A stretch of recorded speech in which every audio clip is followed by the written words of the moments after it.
Thank you so much for joining us for CBN NewsWatch. I'm Efrem Graham. Ahead today, Vice President J.D. Vance in Israel meeting with Prime Minister Benjamin Netanyahu as they discuss the future of Gaza. And Vance once again warns Hamas, disarm or be destroyed, which reportedly still has about 20,000 fighters in Gaza. We're going to bring you the story from Jerusalem. How artificial intelligence is being used to target children potentially for sex trafficking. We're going to take a look at how you can protect your children. And our Studio 5 conversation with country singer Whey Jennings, the grandson of country legend Waylon Jennings. We're going to hear about his way of personal struggles and how he overcame his demons. All those stories and more right now on CBN NewsWatch. This is CBN NewsWatch. It is Wednesday, October 22nd, going to begin this half hour in Israel, where Vice President J.D. Vance met with Prime Minister Benjamin Netanyahu today as he's examining the progress of President Trump's peace plan. CBN News Middle East correspondent Julie Stahl brings us the story, reporting from Jerusalem. Israeli Prime Minister Benjamin Netanyahu and his wife Sarah welcomed Vice President Vance and his wife Usha at his office Wednesday. First, in the last year, we've had an unmatched alliance and partnership with the United States. That is changing the Middle East, and it's also changing the world. It creates opportunities not only for security, but for the expansion of peace, which we're working on very, very diligently. As the Prime Minister said, these are days of destiny, and we're very excited to sit down and work together on the Gaza peace plan. We have a very, very tough task ahead of us, which is to disarm Hamas, but rebuild Gaza to make life better for the people in Gaza, but also to ensure that Hamas is no longer a threat to our friends in Israel. On Tuesday, the vice president announced the opening of the Civilian Military Cooperation Center near Tel Aviv.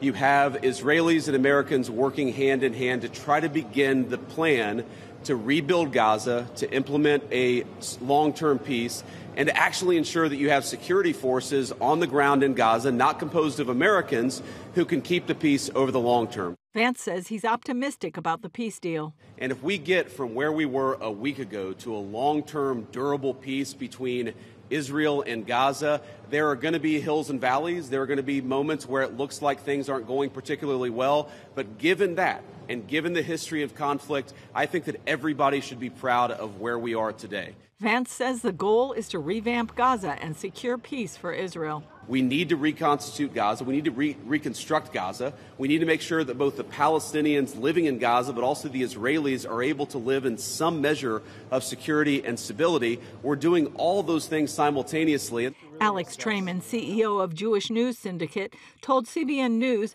Vance's visit is important because the U.S. needs to assess the situation on the ground and in the region. For Israel, they have to wait and see what happens with Hamas. They're still a terrorist organization, and we have to watch and wait. But at least what this does is isolate Hamas, both in the international community and inside Gaza, and putting Israel in a position to finish the job if need be. As for Qatar, Trayman said it's important for people to understand they're not peacemakers. They're actually the protectorate of Hamas. Turkey also, promoting the Muslim Brotherhood. They have their sights on Gaza. They would like to see their influence be the next influence that fills the vacuum in the Gaza Strip. It's going to be incumbent on the IDF and hopefully with the United States' help to make sure that doesn't happen. Overnight, Israel received 2 more bodies from Hamas. Ari Zalmanovich and Tamir Adar are both from Kibbutz Nir Oz. Zalmanovich leaves behind 2 sons and 5 grandchildren. Adar is survived by his wife Hadass and 2 young children. Inside Gaza, Israel believes Hamas has about 20,000 fighters left, including new recruits. The IDF put out information on Hamas's Arrow unit, which operates as a secret police-style force to suppress Palestinian opposition to the terror group. The unit has about 1,000 armed operatives who maintain power through terror, surveillance, and executions, sometimes filming its violent acts to share on social media as a form of psychological warfare. In an effort to protect civilians in Gaza and warn Hamas, Israel laid down a visible yellow line in Gaza to indicate its line of withdrawal and the beginning of its military zone. Meanwhile, in biblical Samaria, hostage survivor Avi Natan Or received a hero's welcome in his hometown of Shiloh. Julie Stahl, CBN News, Jerusalem. Our CBN News Middle East Bureau Chief Chris Mitchell joins us now with more. So, Chris, the Trump administration repeatedly says Hamas must disarm or face obliteration, but Hamas is consistently refusing to do that. How does it look like this is going to be resolved? Well, Ephraim, immediately it looks like the only force available and close enough to Hamas would be the IDF. They would have to go back over the yellow line and go into areas that they once controlled and go ahead and disarm Hamas violently. Although President Trump put out a post on Truth Social that there are other nations in the region that are eager to go ahead and disarm. The concern for some is who are those nations and what kind of agenda do they have maybe to go in and take over disarm Hamas, and what do they want to do in Gaza after that? That's a concern for many people, Ephraim. But right now, it looks like the IDF would be the only ones to be able to go in and do the job of disarming Hamas. If Hamas has 20,000 fighters in Gaza, could that mean another long period of warfare to ultimately defeat them? It really could be 20,000. Many people are just surprised that Hamas has been able to replenish the tens of thousands, actually, a few, maybe 20 to 30,000 fighters that the IDF has killed in the last 2 years, but they continue to be able to recruit the population. So that is a big concern, that they would just continue to be able to go ahead and fight any force, whether it comes in. The big change, Ephraim, right now is that Israel would not go in with living hostages inside Gaza. That has been a big concern for them and has prevented them from going into areas where they knew the living hostages were. So that would make a big difference if they do go back in and try to disarm and defeat Hamas. Vice President Vance says no construction funds will go to parts of Gaza controlled by Hamas. How much of Gaza does Hamas have control of, and have most people in Gaza turned against Hamas? Well, I would say we know that the IDF controls 53% of the Gaza Strip, so that puts Hamas in control of 47% of the Gaza Strip. But the question, are they turning against Hamas? It's a very difficult question to answer, Ephraim, because we don't get necessarily, free speech in Gaza. Many people are afraid, intimidated to speak out against Hamas. It could mean, they could get shot, they could have their legs broken, they could be killed. So that's very hard to distinguish. But we do understand anecdotally that many Gazans are not only afraid, but they are very upset with Hamas. Look what they've done in 2 years. Really, the IDF has had to go in and destroy what had been the largest terror base in the world, with subterranean tunnels more than 400 miles long, and weapons in many of the buildings there. So many people are upset with Hamas, but they really can't say so publicly, especially as with, in Julie's report, this 1,000 that goes out and enforces Hamas's rule there in about 47% of the Gaza Strip. Why is it important to prevent Qatar and Turkey from gaining influence over Gaza? Well, they have their own agenda, Ephraim, and it's telling that just about a month ago, Erdogan was in the parliament of Turkey, and the members in the parliament was saying, "Take us to Gaza," telling Erdogan that. And he said, "I will take you to Gaza." Now, the question is, in this peace plan that was signed by Qatar, Turkey, Egypt, and the United States, is there some provision in there that Turkey will be allowed to go in? Remember, Erdogan wants to reestablish this Ottoman Empire, like this neo-Ottoman Empire that spread throughout the Middle East. He wants to restore it. He has his sights set on Jerusalem as well. So any footprint in the Gaza Strip for many people would be quite concerning. And if Turkey goes in there with the idea of disarming Hamas, but then having a long-term agenda of getting a foothold right there next to Israel. If there is an international effort to rebuild Gaza, then who will rule it? And is that part of phase 2 of President Trump's peace plan?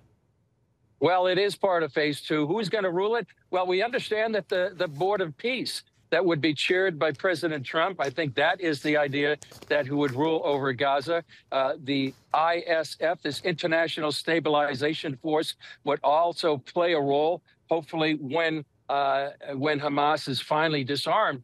And that would be sort of the next step.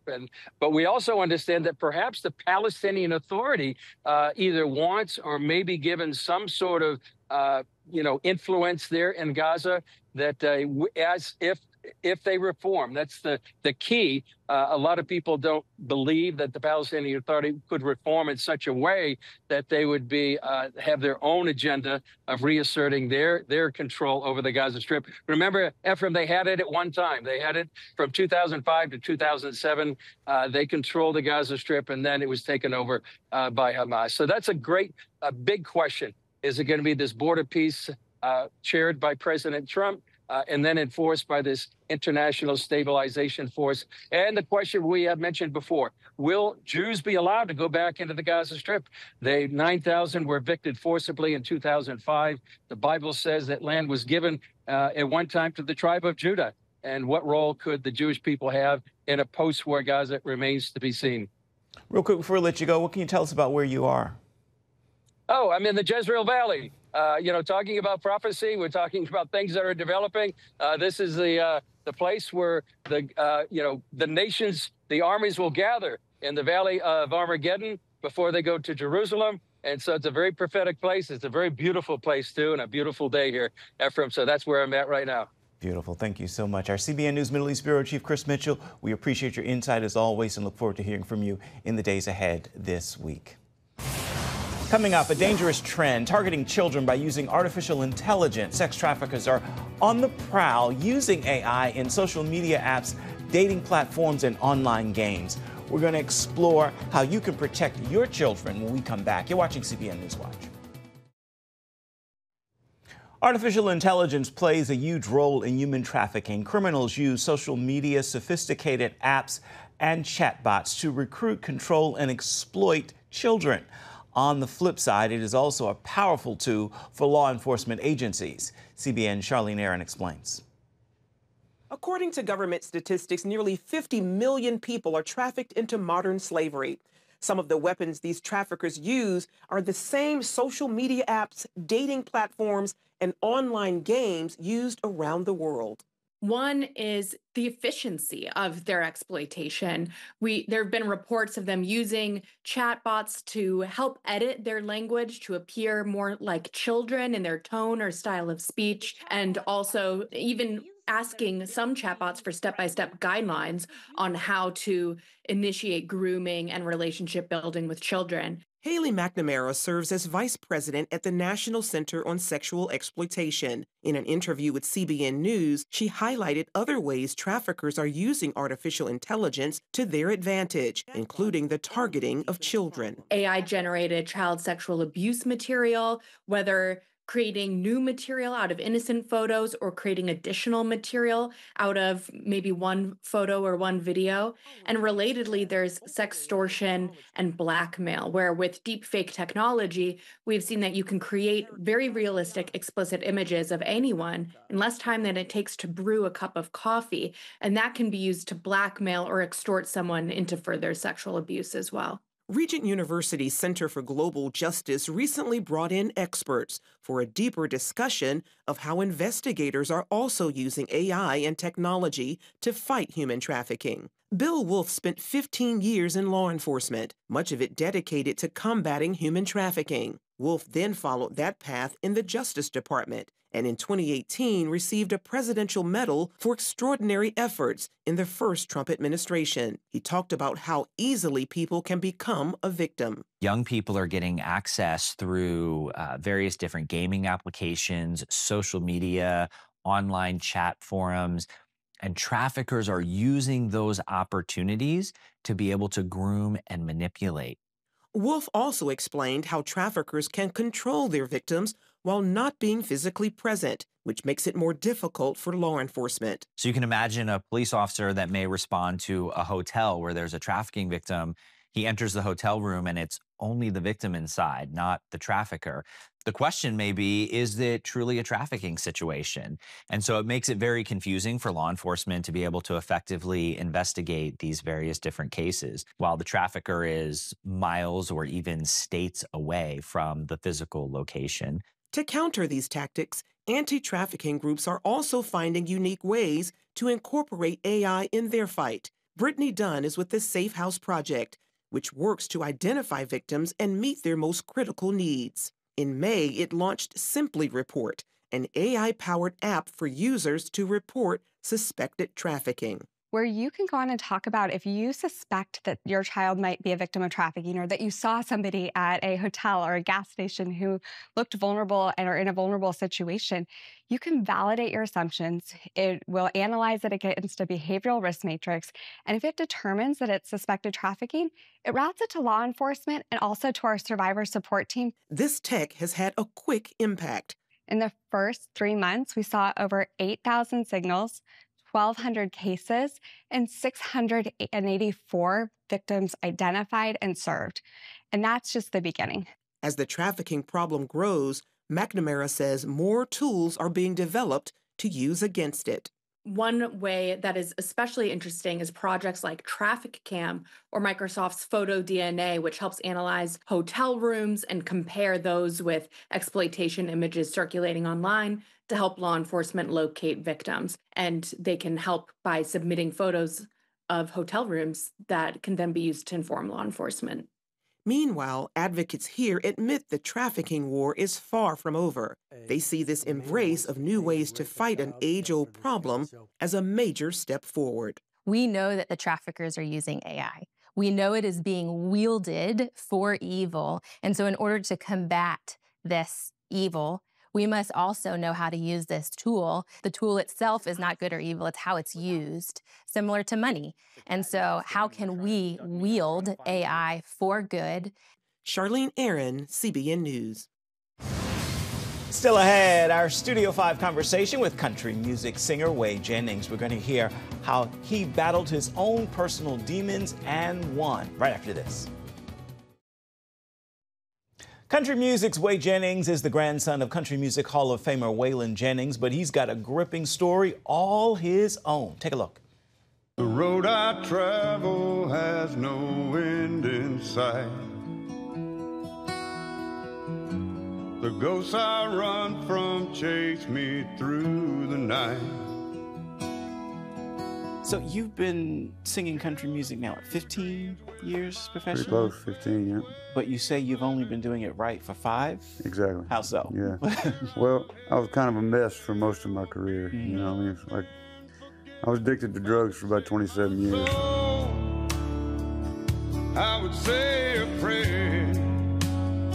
You know, I hit my rock bottom. I got sober, I got clean, got married, gave my life to God, and started doing everything right. So that's how you get out of the drug addiction. How'd you get in it? I just started running around with the wrong group of people, and that led to another wrong group of people, to another wrong group of people, until eventually it brought me around to the right group of people. What was the conversation like with God and getting out? A lot of prayer. You know, it's just, I've always known God throughout my life. My mother had an open Bible in our house all the time, and I'd read it from time to time. And even, honestly, when I was on drugs, I read it. You know, when I sat and I read, and I read, and I read, and I read, but I was reading it for the wrong reason. I read it to disprove it, you know? And if you can't disprove it as high as I was, then you can't disprove it, you know? I mean, there's nothing in there that doesn't lead you down the right path, you know? And I noticed that pretty early in life, but I just wasn't ready to go down the right path yet, you know? Let's talk about your music career. You are from country music royalty, Grandpa Waylon Jennings, you're Whey Jennings. Take me back to the first performance. Was it Grandma leaves a mic backstage, you grab it and do something? What happens? Yeah, that's what happened. And I'm sitting there thinking about it now. I mean, I didn't think wireless mics were that old, but they were. She's always used a wireless mic as far as back as I can remember, you know. And she left us sitting in a seat, and I just grabbed it and ran out on stage. You know, I mean, it was like, I looked at that stage when I was young, and I was like, ooh, playground. So I ran out there, and I started singing, and my grandfather was like, hold up, House, wait for me. And we did.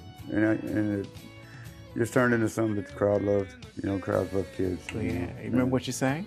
Mamas don't let your babies grow up to be cowboys. Yeah. One of the songs that are making waves now from your first album, Billboard Jesus. What led to the... I saw Jesus on a billboard. He said the end is coming near. I was in the middle. When I first got out of rehab, I wanted to save the world. You know what I mean? I wanted to be like this shining light in the world. But I was like 30 days sober. I'm like, I did it. But, you know, the truth of the matter is you got to heal first. You got to give yourself the time it takes to actually be healed instead of that false idea of what healing is. You know what I mean? Because as soon as you get sober, you feel like you accomplished something. But that ain't the accomplishment. The accomplishment is staying sober and being able to conquer the life that you've neglected all this time. People searching for a savior in the bottom of a bag. And, you know, I was sitting down at the river with my buddy Wes Ship, who has also been sober for quite a few years. And he brought me this line. He said, he called it Jesus on a Billboard. And I was like, I got this. He said, I got this line. And he said, I was like, what is it? He's like, I saw Jesus on a billboard. He said, the end is coming near. And I don't think he'd approve of the mess we made down here. And then I wrote the chorus to it, which is, this is the end time, you know. Lord, thank you for your guidance. I can't wait to meet your dad.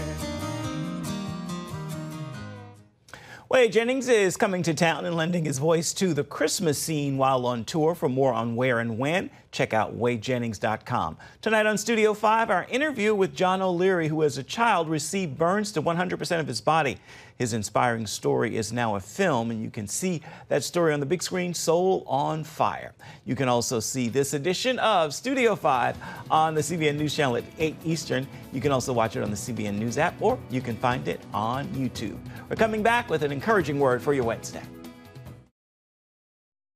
Have two words for you Wednesday: break and repair. Relationships will suffer breaks, betrayal breaks, but know this: where there are breaks, there are also opportunities for repair when Jesus is at the center. Well, that is going to do it for this edition of CBN NewsWatch. You can always find more of our news programs on the CBN News Channel or online, cbnnews.com. You can also let us know what you think about the stories you've seen here today. You can email us, newswatch@cbn.com. We'll see you here tomorrow.